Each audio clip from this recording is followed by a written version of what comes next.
ఉన్నంతకాలం తిమమ్మే మరుమాననేటువంటి పేరుతో పూజింపబడతానని వాగ్దానం చేస్తూ తన భర్తతో పాటు ఇక్కడ అమ్మవారు అగ్నిగుండ ప్రవేశం చేశారు.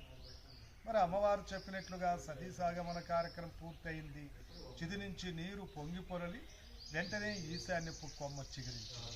ఇలా ఆనాడు ఇక్కడ చిగురించిన ఒక చిన్న మొక్కండి ఇప్పుడు ప్రపంచంలోనే పెద్ద మహావృక్షం తిమమ్మే మరిమా.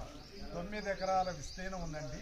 ఈ చెట్టుకు ఒరిజినల్ చెట్టు తల్లి వేరు మొదలంటే ఇక్కడే 100 అడుగుల విస్తీర్ణం ఉందంట మొదలు. అది ఇప్పటికీ 89 సంవత్సరాల క్రితమేనంటే అది ఏజ్ ద్వారా పడిపోయింది. మొదలకు గుర్తుగా ఇలా తయారు చేశారు. సాక్షాత్తు అమ్మవారు సతీసాగమనం చేసిన పుణ్యభూమి ఈ మహావృక్షానికి మొదలు ప్రసాదించిన పుణ్యభూమి. ఇక్కడ లోపల వెళ్ళి 3 రౌండ్లు ప్రదక్షిణ